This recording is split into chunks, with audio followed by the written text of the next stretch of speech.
النهاردة هنحكي عن حكاية حقيقية حصلت في حي شعبي في الجيزة، عن دق الباب اللي كان بيحصل بعد نص الليل.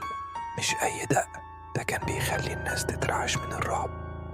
القصة دي مش بس مرعبة، دي هتخليكم تسألوا مين اللي ممكن يخبط على بابكم في نص الليل. يلا نبتدي. في عمارة قديمة في إمبابة كان في شاب اسمه مصطفى، عنده 28 سنة، بيشتغل ميكانيكي في ورشة عربيات. مصطفى كان عايش لوحده في شقة في الدور الثالث وعايش حياته عادي. بس في ليلة من ليالي الشتاء وهو نايم سمع خبط على الباب تقريبا الساعة 2 بالليل. الخبط كان خفيف بس مصر، زي حد عايز يدخل بسرعة. قام مصطفى بص من العين السحرية بس ملقاش حد. فتح الباب، الممر كان فاضي، بس حس بريحة غريبة زي ريحة تراب مبلول. رجع ينام بس بعدها بدقايق الخبط رجع تاني. المرة دي كان أقوى، زي لو حد بيضرب الباب بإيده الاتنين.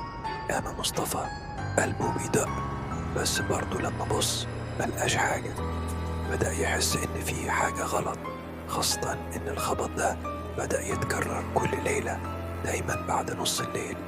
مصطفى حكى لجيرانه واكتشف إن مش هو بس اللي بيسمع الخبط، ناس تانية في العمارة كانوا بيسمعوا نفس الصوت، بس محدش كان بيشوف مين بيخبط.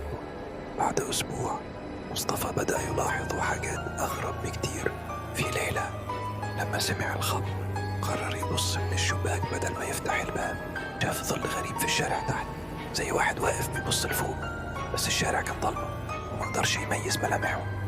لما نزل يشوف الصبح ملقاش أي أثر لحد، بس اللي خلاه يترعب إنه لقى علامات خدوش على الباب من بره، زي لو حد حاول يكسرها بضوافره. مصطفى حكى لأخته الكبيرة أمينة اللي كانت ساكنة في نفس الحي. أمينة نصحته يروح لشيخ، بس هو كان متردد وقال ده أكيد واحد بيهزر. لكن الأمور بقت أسوأ. بدأ يسمع صوت زي همسات جاية من ورا الباب، كأن حد بيناديه باسمه، بس الصوت كان خافت ومخيف، زي لو في أكتر من صوت بيتكلم مع بعض. مرة وهو بيحاول يتجاهل الصوت لقى المقبض بتاع الباب بيتحرك لوحده، كأن حد بيحاول يفتحه من بره. مصطفى جري قفل الباب بالترباس، بس قلبه كان هيقفي من الخوف. بعد ما الحاجات دي استمرت شهر، مصطفى قرر يروح لشيخ اسمه الحاج عبد الرحمن، معروف في الحي. الشيخ سمع القصة وسأله انت عملت حاجة في الشقة دي؟ حفرت أو حاولت تغير في أي حاجة؟ مصطفى قال إنه ما عملش حاجة، بس الشقة دي كانت فاضية فترة طويلة قبل ما يسكنها. الشيخ طلب يزور الشقة، ولما راح حس إن في طاقة تقيلة في المكان. قرر يعمل جلسة قراية في الشقة. بعد ما خلص قال لمصطفى إن العمارة مبنية على أرض كانت مقبرة قديمة من أيام الحرب العالمية، وإن في روح مش هترتاح بسبب إن الأرض دي اتعمل فيها أعمال سحر قديمة. الشيخ قال إن الخبط على الباب ممكن يكون محاولة من الروح دي عشان تتواصل أو تنتقم.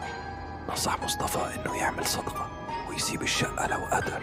مصطفى عمل زي ما الشيخ قال، بس الهمسات زادت وكان بيحس إن في حاجة مش طبيعية بتخبط عليه. لقى علامات على إيده وجسمه، بدأ يشوف ظلال بتتحرك في المراية، وكان في صوت زي حد بيصرخ وراه. مصطفى ساب الشقة وراح عند أخته، وكانوا بيعيشوا في شقة تانية في الحي. بس الخبط ما وقفش. بدأ يحلموا بست غريبة عينيها زي القطط بتبصله من المراية وبتقول انت اللي جبتني لهنا. صحي مرعوب وكان بيصرخ سيبيني في حالي. لقى المقبض بيتحرك لوحده زي حد بيحاول يدخل. في ليلة شاف الست دي بنفسها في الشباك ماسكة قطة ميتة. مصطفى ما قدرش يستحمل، جري على بره الشقة ومن ساعتها اختفى. الناس في الحي بيقولوا إن العمارة دي لسه بتسمع أصوات خبط بالليل والشبابيك مكسورة دلوقتي. تفتكر لو سمعت خبط زي ده بعد نص الليل هتفتح الباب؟ اكتب رأيك في التعليقات. ما تنساش تشارك الفيديو مع أصدقائك وتشترك في القناة.